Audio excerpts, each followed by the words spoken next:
Can we first start with giving a big round of applause for Joe and Ted and their team for putting this great Michigan house together? I'm Komal Doshi. I am the Director for Mobility Program at Ann Arbor Spark. I am delighted to welcome you all to our panel today on making the future of mobility. Michigan is at the epicenter of mobility evolution. We have 76% of the North American automotive industry R&D in Michigan. We have 96% of the top 100 automotive suppliers in Michigan. We're at the forefront of connected and automated technology development and testing with the M-City, the American Center for Mobility. We have an amazing talent pool through the academic institutions at U of M, Michigan State, Wayne State. So if you are a mobility company or a startup, Michigan is the place to be. Now with that, I'd pass the mic on to the moderator for today's event, who's Jessica Robinson, a formidable voice in the field of mobility. And she leads, she's the director for City Solutions for Ford Motor Company. And in her role there, she works at tackling problems that are at the intersection of cities, emerging business, mobility, and technology. So welcome the panel here with me. Great. Well, thank you, Komal. You got my pitch down, so thank you for that. Okay, before we get too comfortable here, who in this room is from Michigan? Okay, we have a task in front of us. For those who are not from Michigan, you're about to get a proper Michigan welcome, so let's do that introduction welcome clap one more time and show the rest of the folks what Michigan's all about. There we go. There we go. Woo! That's better. Even the cameraman's down. Thank you. So we are here today to talk about the making of the future of mobility, and I'm really honored to be up here with some thought leaders, both from the technology and the public sector. So rather than attempt to introduce them, I'm going to ask each of our panelists to share a few words about who they are, what they're up to, and why Michigan is a great place for this conversation. So Dana, I'll start with you. You want to kick it off? Sure. How's everybody doing today? Good, good. My name is Dana Lowell. I'm the Director of Global Technology Scouting and Ventures at Faurecia. Faurecia is the 6th largest automotive supplier in the world, roughly $20 billion in sales, about 110,000 employees, and we've got 340 facilities basically all around the world. Wherever they make cars, we've got a place to deliver our parts to them. In my role, I basically travel globally, finding the best technology, develop proof of concepts from an advanced development standpoint, work with our investment team and our business groups, ultimately investing and developing the technology for our product pipeline. Thank you. Go ahead. Good afternoon. My name is Garry Bulluck. I'm the Deputy Chief for Mobility Innovations for the City of Detroit. So about a year ago, Mayor Mike Duggan decided that there were some things that crossed between several departments that weren't anybody's passion, or should I say their day-to-day job to think on. And so some of this thinking came out of the Smart Cities Challenge, and unfortunately Detroit didn't win. But there were a lot of things that our leadership came together and said, these are some things that we should look at doing as we prepare for the changing city, the changing people who live in our city. And so he created the Office of Mobility Innovations. And so our primary task is to be, one, an intersection between our departments as to things that are technological advance, things that impact our roads, things that look at autonomous and connected vehicles, and how do we look at prioritizing those needs for infrastructure improvements to support that against the needs of our everyday citizens who need to move through and around the city. Quick brief. And I'm Alisyn Malek. I'm the COO of May Mobility. We are a Michigan-based self-driving transportation company. With the company, we've actually deployed in Detroit, and to give a shout out to Garry and his team, they were instrumental in helping us to get on the roads there and moving people around, which was really exciting.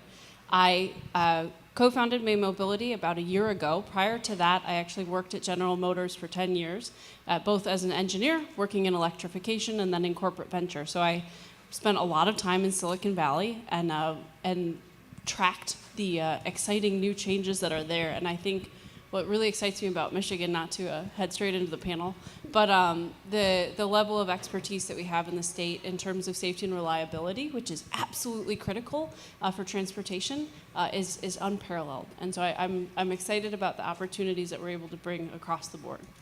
Great, thanks everyone.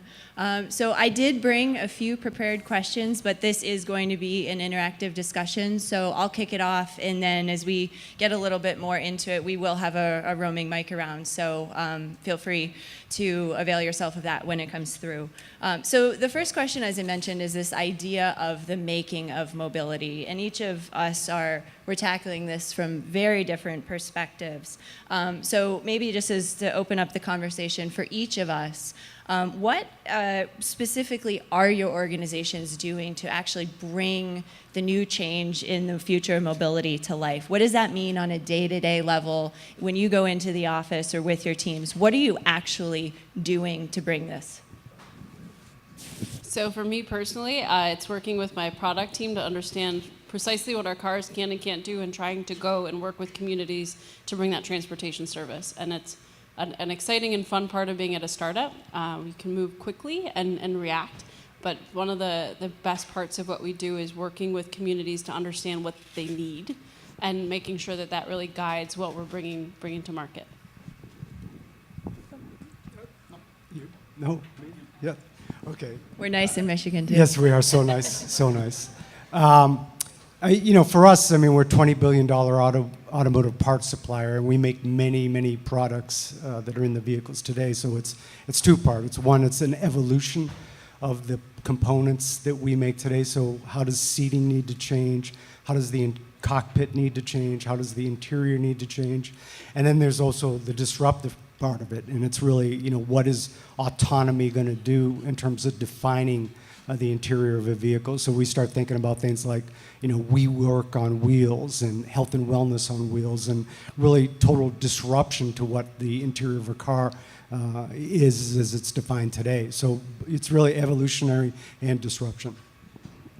I think every day when we come in, the challenge is how do we balance the needs of automated and connected infrastructure against the day-to-day needs of a post-industrial city, one that has had seen rise and falls in investment in infrastructure, and so to balance that need against the growth that for Detroit to become a city of the millennials, of the next generation, that we have to be able to prioritize those dollars in a way that supports that entrepreneurial spirit, I think, as the last panelist thought about, and that innovation and those ideals to really set the framework for people wanting to come and test in Detroit.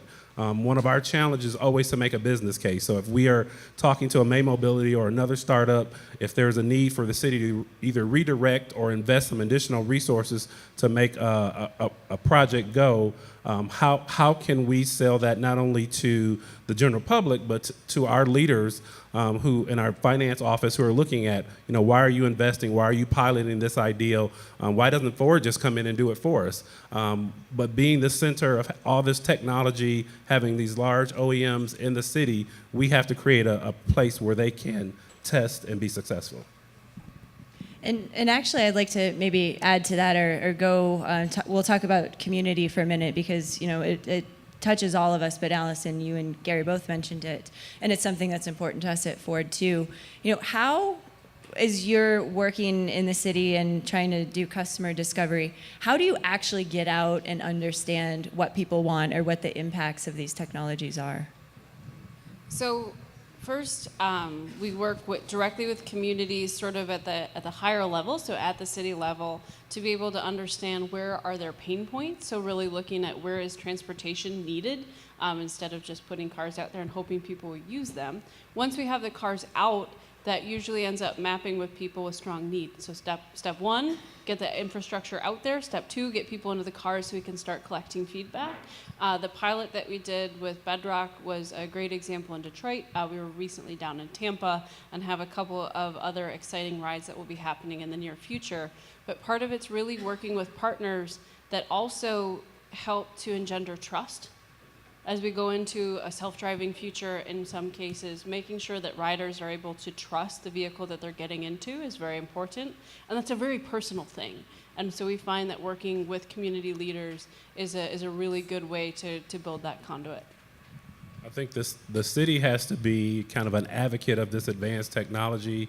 One of the things that we are constantly challenged with is a certain section of the population is part of that digital divide. There's another section of that population that has scarce resources. So when you talk to someone about, I'm going to eliminate your regular bus route, and there's going to be a micro shuttle that's autonomous that's going to take you to kind of one of the higher frequency bus routes. There's a big challenge. There's an education challenge. There's a knowledge challenge. There's definitely a trust challenge. And I used a story about a year ago. I took my mother to a Lions football game. Pray for the Lions. And she lives east, I live north, and so I called her a Lyft to take her home. And she was looking at me like, is this your personal driver? Who is this person? And I said, oh, it's fine. Go ahead, go. And so she went, talked to the guy the whole way, told him next time she saw him, she'll make him a pie. And I said, why did you tell him that? And she said, well, he works for you, doesn't he? I was like, no, he's not my personal driver. I said, I'll call another one tomorrow, and it could be somebody very different. But she's 73, so recognizing that challenge, we have an aging population in the city of Detroit. So the comfort, the trust that we have to have with partners like May Mobility, like Ford, we really have to bring our community up to a standard where they realize that this is not replacing and taking something from them, but is adding value to their lives. So now, Garry, that we know you're going to have 5 stars in your user profile because of your mom's pies, what happens, what are the potential implications if we don't take this into consideration with the businesses that we're building? Does anyone want to tackle that? Like, what's the flip side and the worst case scenario here? Well, I think for us, if we don't take advantage of this disruption to the industry, then we're basically going to be put out of business. We'll have diminished sales, diminished profitability, so it's really important that we lead the discussion and lead the thought process on what autonomy means for the industry, what it means for the consumer, and what it means for society in general. I've been talking a lot, so you go first. And I think it's just it also will, if we don't move forward, we really limit what kind of city we will grow into. And so if you were here in some of the other panels, they talked about the deficit in education, the deficit in property values, and our mayor believes that all these things are connected to how we embrace autonomy, connected vehicles, and the infrastructure, that we have to make sure that we are working with the Fords, the GMs, to make sure that they are part of the community, that they are people recognize that this is how the city's moving forward. And I think as you work in cities and you work in communities that are potentially underserved by some services like transportation, like education, that you recognize that when people are coming from a place of deficit and not having, sometimes their willingness to accept something new is going to be a challenge further. So you can't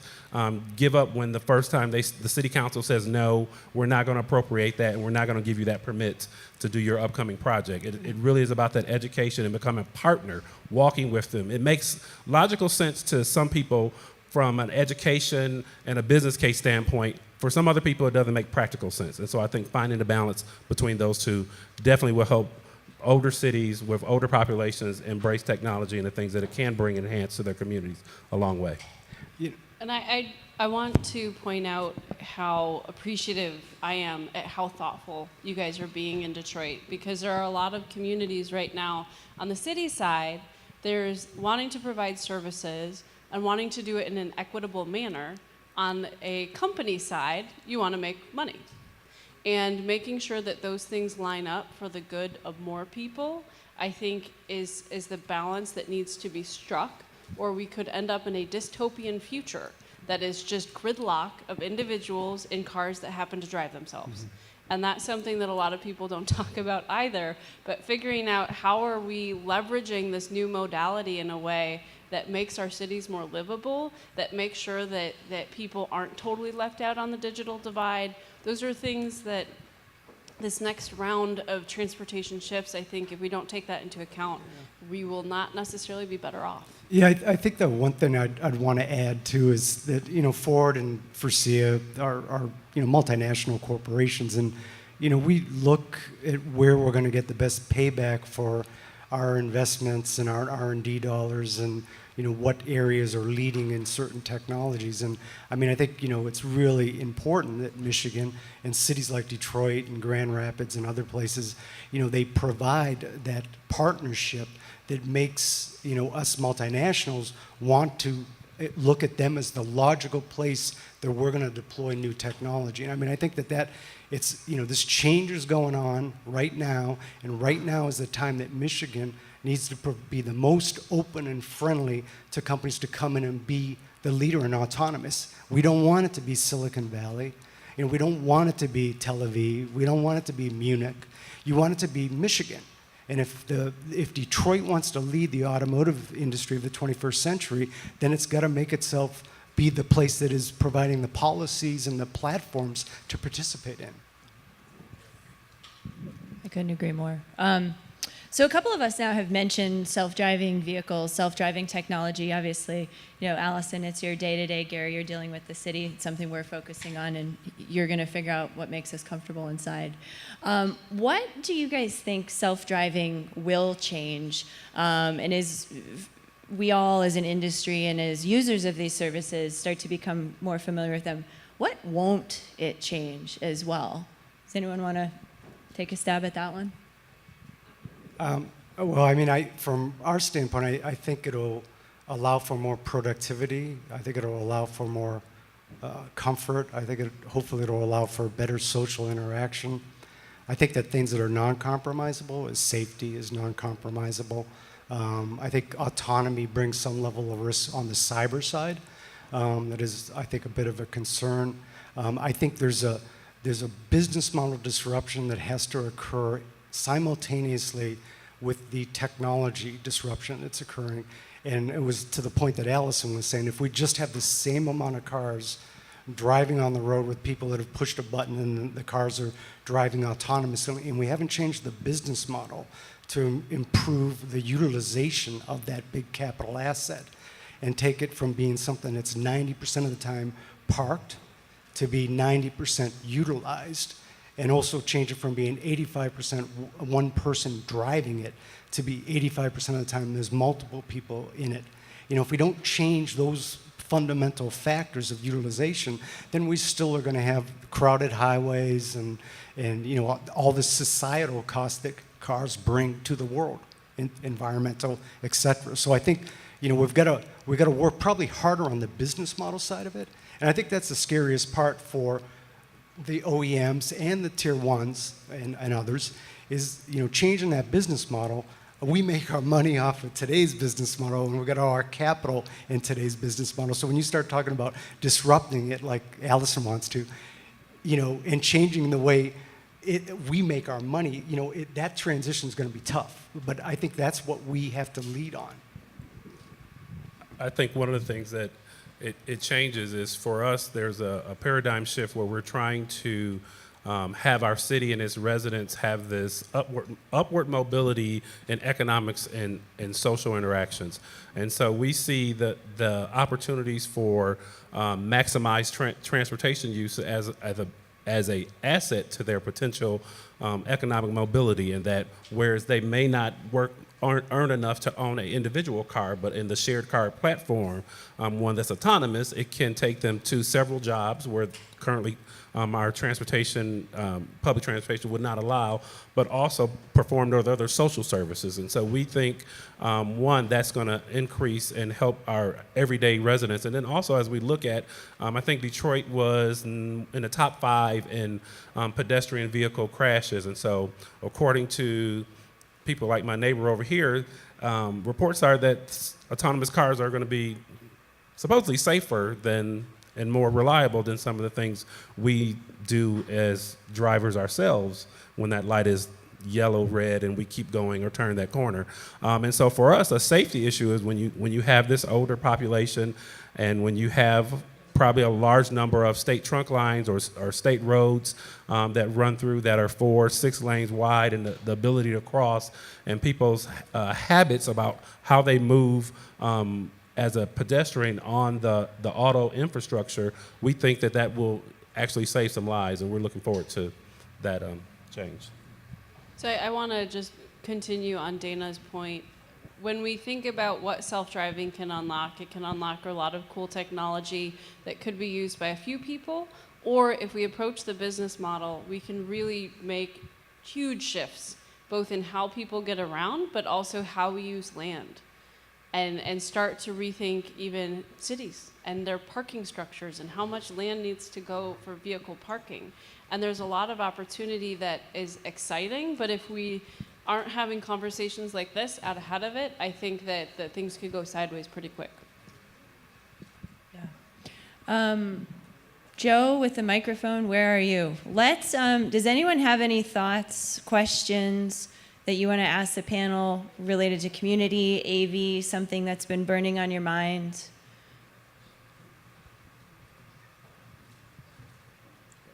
No? All right, we'll keep going then. Can we talk? Oh, go ahead. We're going to put you to work.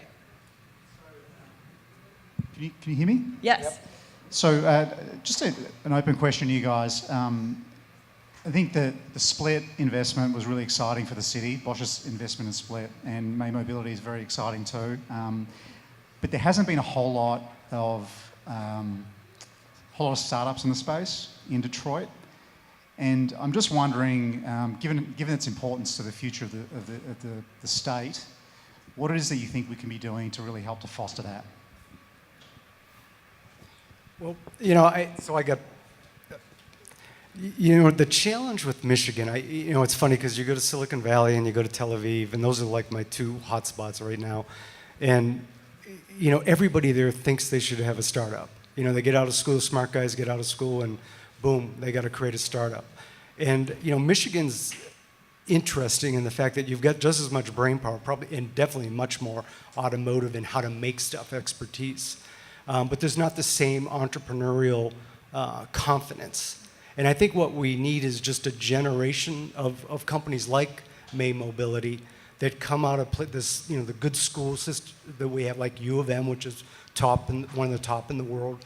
Michigan State, I'm going to exclude somebody so somebody will get mad, but yeah. So okay, but I think that we need more encouragement and celebration of the success stories that we have in Michigan related to startups. And once you get some people that are in a position that they know somebody that made it big with a startup, you're going to start seeing kids coming out of, the smartest kids will be coming out of the best schools saying, I'm going to do a startup. I'm not going to think that my career path is I got to go into a giant corporation. But I think we've got to work more on celebrating the success stories and establishing the pathways for entrepreneurial behavior. I think internally to the industry as well, they're sort of celebrating the startups. And it was a very distinct decision to leave an automaker that is working really hard in a space that I'm now working, but realizing that somebody has to take the first step and to create that cultural change in the state. It's going to take everybody realizing that there's value in doing that. So it's going to take startups, it's going to take funders, but it's also going to take all of the corporations changing their internal culture. I lived on the inside of an automaker, and I can understand culturally you get into process of how to get safe and how to get reliable, and that's a very good thing. But there is less support internally. It's getting better, but less support internally for entrepreneurial ideas and helping them to scale. And so you'll have people, in the future that will know somebody that had a good exit. When you look in other ecosystems, there are big companies they're just Googles and Facebooks, and granted, they're a little bit newer than the automakers, but still there are big companies that people can hop out of once they have a good idea, go scale a company, hop back in. And that level of flexibility of the workforce and the fact that it isn't a huge cultural shift to go from a corporation to a startup as much, I think is something that we also need to be cognizant of. I just think as a municipality, encouraging that innovative, that entrepreneurial ideal is something that our mayor has really taken a hold of. But I think there's something in Michigan about being risk averse. I don't know. It feels like it's part of the DNA of the state. And I think in the city, we realize that we have to make it as attractive as possible for young, innovative talent, old, innovative talent, anyone who's looking to innovate. And so, our mayor is really trying to brand the city as a city for dreamers and entrepreneurs. If you have an ideal, and what we recognize is that internally, as was said, our processes need to change. It should not take you 30 or 45 days to get this permitted. You really need an advocate on the inside for those small startup businesses who can say, I will get you through this process in a time that will allow you to meet your goal of your rollout date. And I think doing the Smart City Challenge and kind of coming together and saying, what can we do as a city to encourage this type of activity here has caused us to look internally and say, okay, we need to be more nimble. And sometimes that nimble means breaking up some very traditional, some very stoic ways of doing things, changing people's outlook on what they think their job actually is, and realizing that one of our goals our mayor had is to bring more people to the city. And so you do that through employment, through housing, and other things, and it requires us to change that kind of internal structure. And Alisyn, you mentioned hopping back in and out of big companies. Hopefully that comes with an exit to a big company too, right? And I think that's what we've seen drives these ecosystems in other cities too. And we're starting to see that in Michigan. So I look forward to that as well. And I think for the big companies, it's one of the reasons we engage with this space too, is to see what else we should be learning and doing. I appreciated your reflection and your own kind of personal vision to journey to get to this point. Maybe putting Dana and Garry on the spot a little bit. How did you get into this work in the first place? How did you find yourself in a mobility discussion at a big company or within the city? For me, I started my postgraduate career as a transportation planner for the state DOT.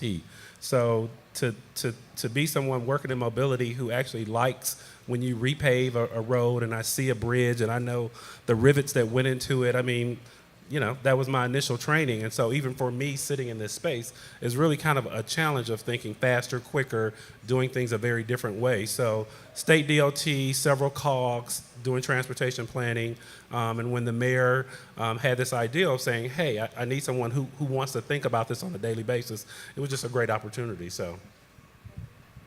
For me, I had a unique opportunity that the organization gave me to, here's a white sheet of paper, build an innovation organization. So I left one big organization and went to another big organization and worked with a bunch of really smart people to build up a innovation and venture team.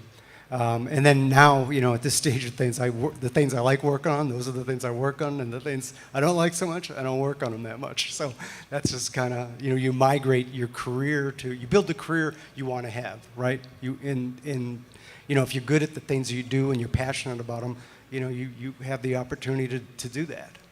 Yeah, and I've been thinking about that a lot for myself. I probably also would not have thought I'd be at a company where I am, but I think it speaks to all of our backgrounds, pretty closely aligned, pursuing what's interesting, leaping in and out of engineering, venture, and now starting your own thing. The paths are not linear, and maybe this speaks a little bit to, maybe our cultural comfort in the state, the region, with pursuing a path. But I am continually refreshed at the fact that there are people coming into and out of this space from very different backgrounds now, and I think it's me. I see it every day making our company richer for it, and so even if you're not a coder or an engineer, I hope anyone in this room would consider an opportunity in mobility in Michigan. Because there's so much going on here. And actually a plug for our friends at Planet M, we were talking about kind of building up the ecosystem. It's an initiative that the state has really gotten behind to make getting access to introductions, office space, companies like ours, easier. And it's one of the things that, you know, I take our hat off to leadership for bringing as something that we need in this state. So those guys are around too. So if you're a startup thinking about coming to Michigan, you should talk to the Planet M guys. Who are you? Guys, Put your and hand gals, up. raise your hands. There we go. There's that plug. We had a question over here, Joe with the microphone. Let's do Beard first. Michigan is known as kind of like a hub of transportation and mobility innovation. That's why we're doing this. But yet, if I lived in Beijing, I could get a train to Kazakhstan. And if I live in Bloomfield Hills, I can't get a train or a bus to Detroit. So it's really cool that we're doing autonomous vehicles. But as your role in that kind of side of things, how do you think about public transportation as a really important element of mobility as well? Yeah, so the autonomous part is like 0.15 of the job. The public transportation and those challenges that you mentioned is the other 85%. I went to Michigan State, that's good math. And so part of that, I think that conservative, safe nature has impacted our ability to grow a real transportation network in the city of Detroit, in the region of Southeast Michigan, the 7 urban counties. And we are constantly fighting that there is a need. There definitely is a need in many places outside of Metro Detroit. People can see investment in transportation as a social welfare. It is for people who can't afford a car. And sometimes that thinking is lodged in the culture in a way that you don't vote for the millage or you don't support the concept of ideals. Whereas you go to other cities, Chicago, New York, public transit is part of the fabric of how people move around, regardless of race, class, and economics. And so we are constantly trying to turn that thought process that is not just for people who can't afford a car, but it is an investment for a better way of life for the region. And once we can get people's head around that, I mean, the city as an entity itself is going to continue to make improvements, but our borders stop where some of the people who don't want to support transit begin. And that's all we can do. Yeah, I mean, I think that I'll be quick. So I think that if you think about, you know, when we talk about the business model changing, it changed from a personal ownership to a service that you buy. And so autonomous vehicles will become possibly the mass transit of the future. I mean, so you need to think about that in terms of the ownership model is going to change and the utilization model is going to change. And maybe the true disruption is that autonomous shuttles and autonomous vehicles are really the mass transit of the future. They solve the last mile problem. You know, they bring a lot of solutions that you don't get. You know, and I also admire China's high-speed trains and subway systems, but there's still last mile problems and transport problems that they don't fix with, you can't, it's not easily fixed with mass transit. And that's something we're really excited about. So with May Mobility, some of the communities that I talk to already have transportation, and some don't.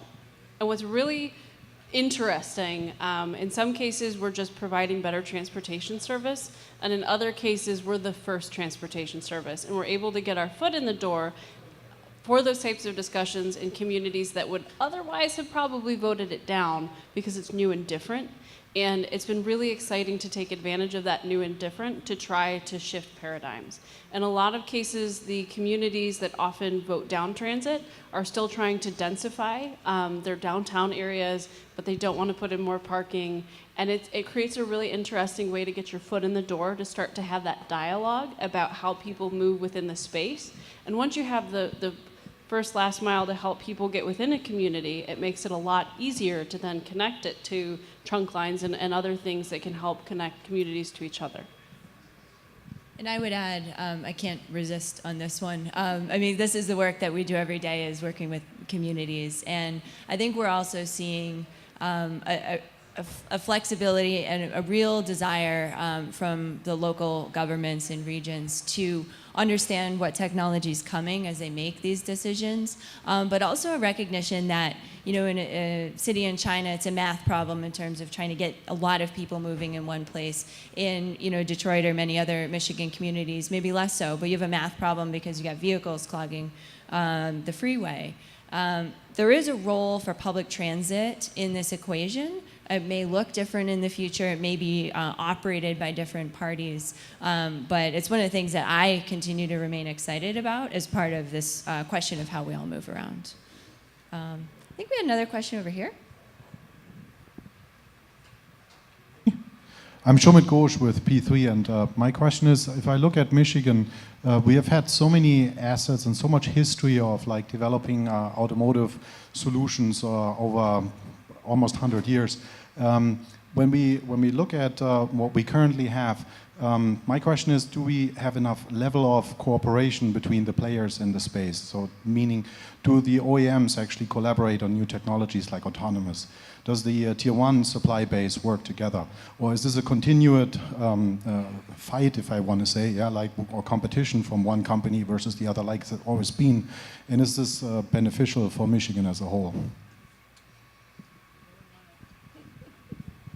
I can just broadly. We're used to collaborating with our supply chain pretty well, but there's lots of standards that I think will accelerate this technology from connectivity all the way through. We're part of 5G Alliance. We're relying on mapping is going to be one of the big things as we accelerate this as well.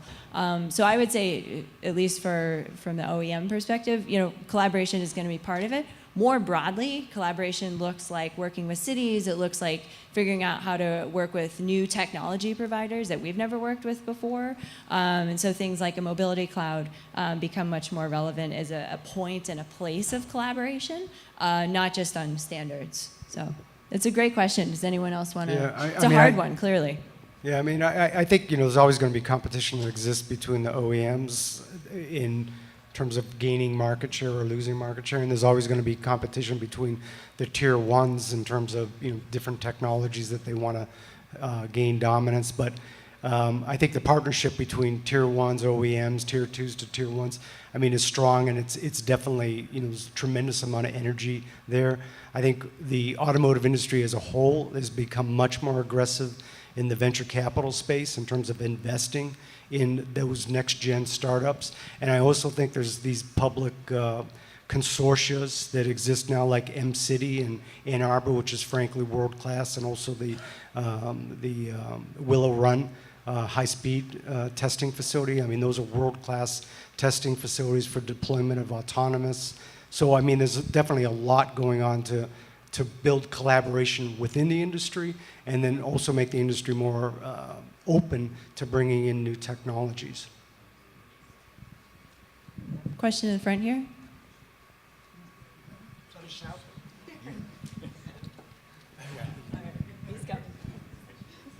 I waited to do that on purpose. Just listening to the way the panel speaks, there's comments about the utilization of vehicles is going to switch from 15 to 85%. That gives you issues around engineering challenges, about reliability and mean time between failures.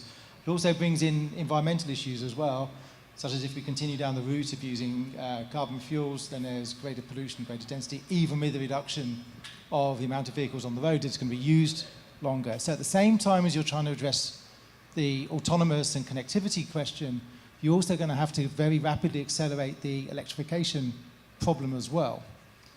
So the question isn't to the OEMs or the tier ones, is actually to the municipals, because what infrastructure are you putting in to enable this to happen, and what relationship have you got with the energy companies to allow that to happen as well? I would say probably as a municipality, we are probably behind where we would like to be as far as having infrastructure that supports electric vehicles. I think, but it also goes to not only the advancement of technology, but the saturation of the product. And so for some people, when I talk to our city council about making investments in this area, they're looking at electric vehicles as this small niche and what it does for a certain segment of the population. And so it really, when you talk about these changes, these are mindset changes that have to say, how does the electrification of automobiles impact my infrastructure spending? And so you have to move it again from the personal vehicle to the fact that we're looking at doing some testing with our bus system and doing some electric vehicles and what that means. And so we have our streetcar now that uses grabbed power from catenary lines and some different things. And so how can we maximize that initial investment to begin presenting the case? I think for policy people in the city and around the city, we just have to begin to show its real value. But we do need to make the investment. It's not a question. We need to make the investment. Okay, so I'm going to jump in with one question, then we do have one back here. Mobility is moving so quickly. I think about just a year ago when I was here at South by, and the city was grappling with questions about TNCs and rideshare, and yet if we look outside today, it's a big part of how we're all getting around again. If you were to put your futurist hat on and think about a year from now, what change do you think we will have seen, either in the form of what headline do you think we will have written, or maybe even what's something unexpected that you think was just about to tip and we will actually see come into either the market or policy or something in the next year? Any thoughts? I think that May Mobility is going to announce that their second deployment will be in Grand Rapids. That's, I think the technology pace is, moving very rapidly, and I think that autonomous cars will come here faster than you think, but probably not at the same as high a volume as maybe is projected right now. I think it's going to be a long deployment process to occur, but autonomous is here today. It's just a question of when does it start getting introduced into more vehicles and people start becoming accepting of it. In a year, I don't know if there's any major shift that I think will occur in the marketplace. I intend that within the year we'll be able to start seeing headlines not just about that the technology is coming and that this new type of transportation is coming, but that it will be present, and we can shift the discussion to some of the things we've been talking about today in terms of collaborations with municipalities and thinking about land use. We're working on some really interesting projects that I think shift the discussion beyond a cool tech and into how does it really help people. And so my future self is really excited for that discussion becoming more of a key.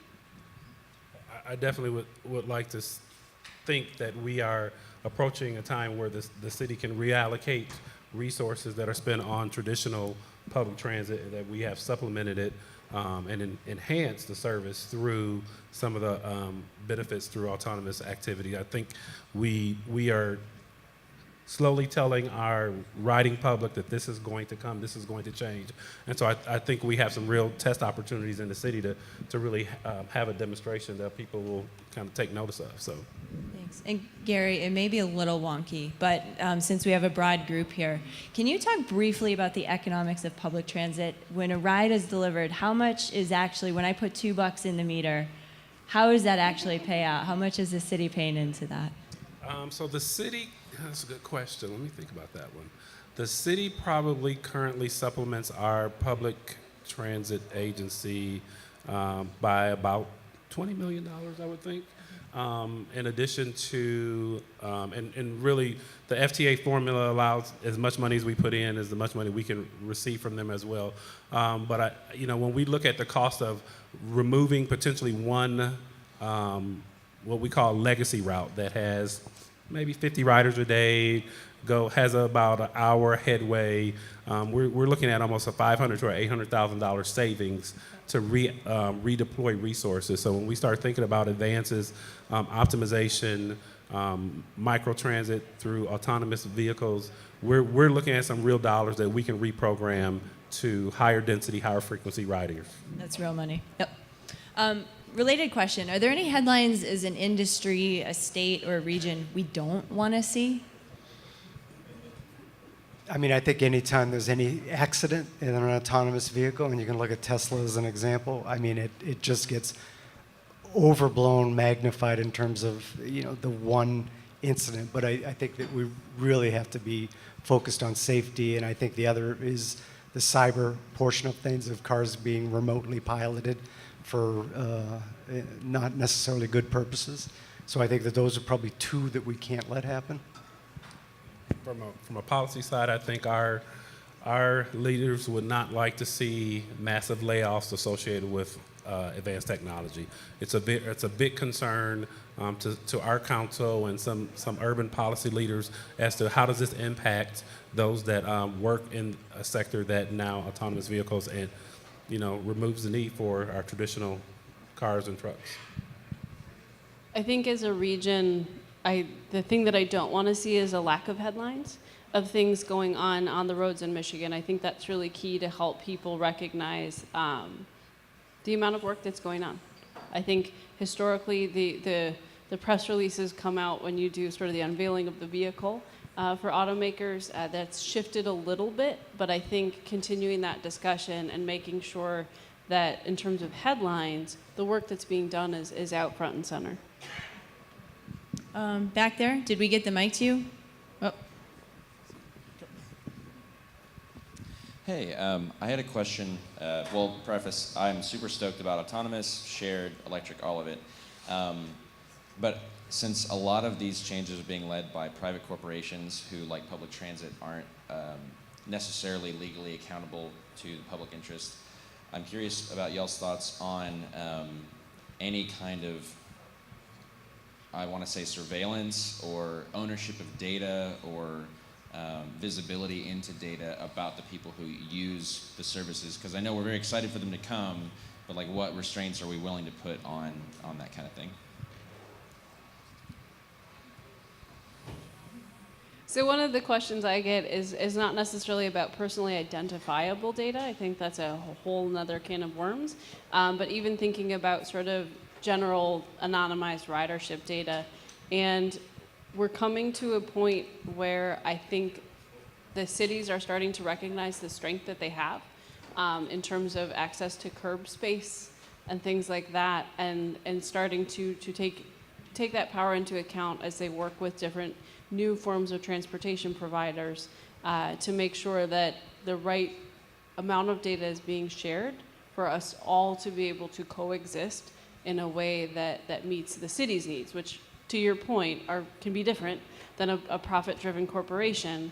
And I think it's interesting to watch even with dockless bike share and how many cities are trying to get out ahead of that because they felt a little bit caught blindsided by Uber and Lyft when they launched. Cities are getting a lot smarter. Yeah, we're constantly grappling. I mean, as we look at doing some pilots with some of the companies and the amount of things they will not tell us when I'm paying you to do something for me, it's kind of a big problem. And so I think making sure that we know what we need and how to really form a partnership with somebody who wants to be a partner and what we need to do with that data. I mean, it's a big challenge. It really is a big concern on our end because we're having a few challenges with some of these companies. But not May Mobility. Not May Mobility, for sure. We've got two questions next to each other here. We'll let you fight it out. So we've heard with autonomous vehicles a lot of exciting things that could happen, but a lot of also potentially dystopian things that could happen. And that those two scenarios are often kind of put side by side. What types of policies related to the use of automobiles do you think that cities and states can put in place to try to steer us away, pun intended, from that dystopian alternative of a bunch of empty AVs creating a massive amount of congestion?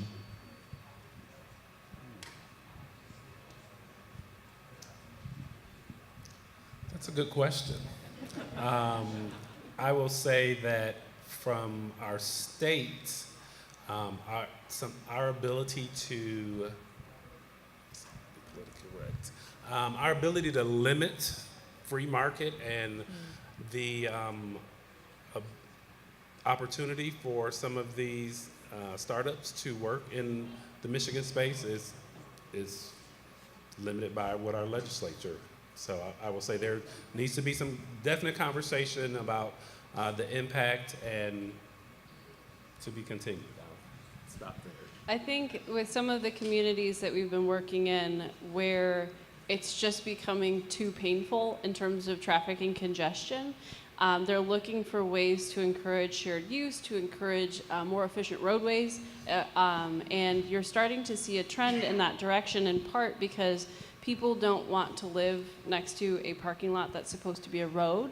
People also don't want to really live in a space that is a strode, which is a road that was supposed to be a street. People don't like walking by that, and so you're seeing land use trends that I think will help to encourage this. So master planners and people like that are trying to rethink creating livable spaces. And when you're working at that high of a level, you can start to think through policies that can encourage better land use, better transportation planning. And those are some of the ways that once people start to feel the pain, they're a little bit more welcoming to finding solutions, even if it does have to be driven by policy. Yeah, I mean, not minimizing that, corporations have a profit motivation, but, consumers have to have the motivation too. And really vote with your dollars. Buy the kind of vehicle that is, if you're concerned about environment, buy an electric vehicle. If you want to have shared service, shared mobility, well, then cater to shared mobility and put your money there. That's the best way to vote, to get the investment done, to get the growth done. I mean, I don't think you want to look at the government regulating every aspect of mobility. I mean, because we also don't want that. It's Amtrak and it's other things that don't necessarily work well and respond to market needs. So, I mean, vote with your pocketbook. Vote on the kind of solutions that you want companies to introduce. And I would add to that, one of the things we're seeing is, again, I mentioned cities recognizing control of the landscape in a way. And so, much of our cities are devoted to asphalt and roads and parking, and we're seeing a renewed look at how those assets should be used, and that requires a whole new set of planning and thinking with the arrival of new technologies. But even what we have today, I mean, Austin dealing with all of us here, and an increase in how we're trying to get around downtown has made some temporary changes, and we're seeing cities explore those as well. I think the challenge for a city like Detroit is a lot of our surface and through streets are state roads, and the state dictates the type of things that can and can't happen on those roads. And so when you're challenged in that way, the local side, and there's probably the ability to make more investment in the infrastructure that's needed to support a May mobility on the state side than there is on the city side. And so that conservative nature of how that state DOT in your community runs is really going to dictate some of the policy and some of the things you can and cannot do. Great. Was there one other question back here? We've got one over here. Making you run. So we've talked a lot about disruption of technology in the business model as we move towards this future of mobility. Can you guys specifically, though, talk about how each of your organizations are engaging with emerging technologies and startups specifically to help, feed that disruption and the speed of that disruption? For Faurecia, I mean, we're basically established technology development spots in the regional areas of the world that we perceive technology developing, and we conduct proof of concept exercises with startups and give them money to develop products. Ultimately, that gets funneled into our business groups and our technology teams. We also do investing in startups that meet parameters for investing. So, we're doing it on multiple fronts of supply side, joint development agreements, proof of concept developments, and investing to get the best technology brought into the company. Our clearest example is our work we've been doing with May Mobility. I think what you'll see in this next year as we've kind of built the capacity is more projects and partnerships happening in Detroit. Our office has only been around a year, and so anything that's happened before then has been through my friends at TechTown and some of the other incubators that look at this, and certainly Planet M support. So, but even for our work with May Mobility, the levels of government that have to be seized and massaged to make these things happen are phenomenal. I mean, it's just a big challenge. Thank you. You're worth the effort. As a startup, the day-to-day job for us is to get out there and operate like a startup does, so meet our customers and work on our tech. We do work with other startups. So one of our sensor suppliers, Septon, is technically another startup, but I think what is also interesting, we recently announced that we had received funding from BMW iVentures and Toyota's AI venture arm. So you're seeing, in that case, automakers recognizing something unique in how we are approaching the market and wanting to participate, similar to the way that Dana was talking about. And that back and forth, I think, is really, really healthy. We got a question up front.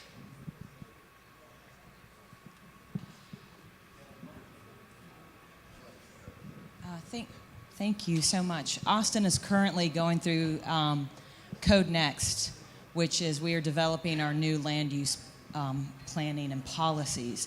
So what would be some positive feedback or advice that you could give when we have this opportunity with this new technology in our future to improve our infrastructure in regards to mobility?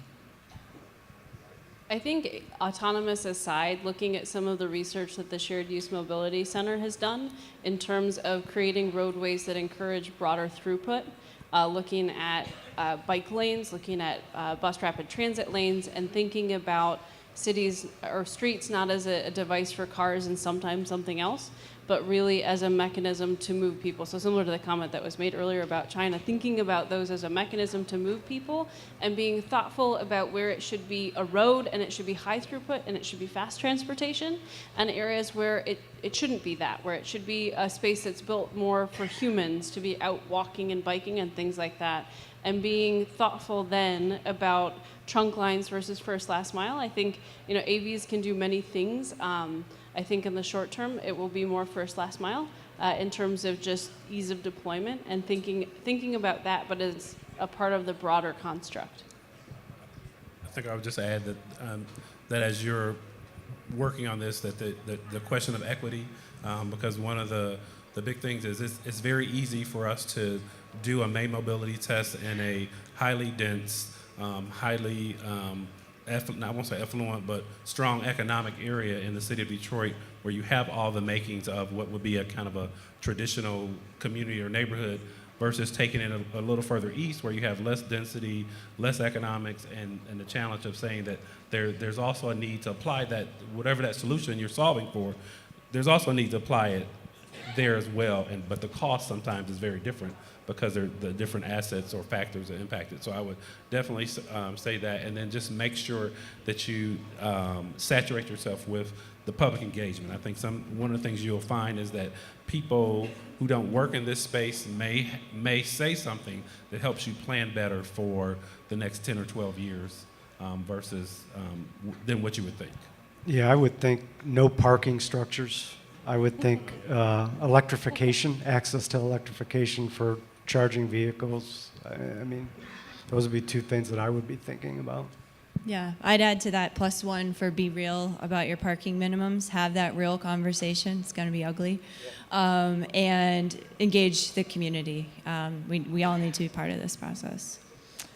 So we're coming up on the end of our session with one final question. Thank you all for this just wonderful discussion. I could keep going. We've talked a lot about collaboration. We've talked a lot about the benefits of Michigan. We've talked a little bit about headlines. There actually was a headline in the Detroit newspaper this week calling out us as a region to think about collaborating better across big industry, across startups, and across universities. And I'm wondering, what does that mean for either you individually or for the organizations that you represent? And how should we think about bridging these gaps to actually make the region and the state the place where we are building the future of mobility? Well, I mean, I think the public-private partnership is really important. I mean, I think that, the things that I'm hearing with Detroit and May Mobility is really important. I think hopefully Grand Rapids and May Mobility. But I think that the public side has to provide the runway and the smoothing of the skids for deployment of new technologies. I mean, because you're not going to be able to roll out autonomous. Is just not going to be this thing that's dropped out and suddenly now the infrastructure is ready for autonomous vehicles. There has to be a deployment of infrastructure and maybe some allowances provided for the technology to be able to be deployed. So I think that that's like the number one thing that's got to happen. I think that working with startups and as a corporate person, being a soft landing spot for startups to get into the automotive industry, because the automotive industry is really hard. I mean, it's not an industry that is welcoming to necessarily fresh, bright ideas. I mean, it's like a very industrial, old industry. So I think, for the corporate side, it's like, how can we be more welcoming, more open-minded, and really be that kind of a soft landing spot for these ideas to get into the industry, and then work with them in a non-exclusive manner, meaning don't tie them up, help them develop, help them get into the market. I think those are the things that we need to be really thinking about. I definitely think that because many parts of Michigan still compete against other parts of Michigan for jobs and for to be the first in this. I mean, we really have to come to that one goal, one awareness. I mean, the competition is good, but when it impacts the growth and the ability for this new technology and everything else to really saturate it and find a home in Michigan, then I mean, it certainly presents a problem. So I think it's finding that the commonality for partnership and making sure that we're working towards kind of the good of the people, minus that self-good or that organizational good. I actually would just like to second that. So having worked in corporate venture and now running my own startup, there's a lot of opportunity to work for collaboration. In a lot of cases, though, it can end up stopping at sort of a pilot. And so figuring out how to create that ongoing value for both parties without tying them up, looking at trying to get an automaker to let you, change the software in their vehicle, it is not going to happen. And in part from a competitive concern, in part from a legal concern, but I think we have to figure out how to recognize that for everyone to move forward, we do have to collaborate, be it across tier ones, be it across automakers with startups, tier ones with startups, realizing that we're all in it together. And so there's an aspect of let's work together, because if I win, you win. And it's not if I win, you lose. That's great. Well, we'll end there. Thank you all for this wonderful conversation, and we'll be around for a conversation after.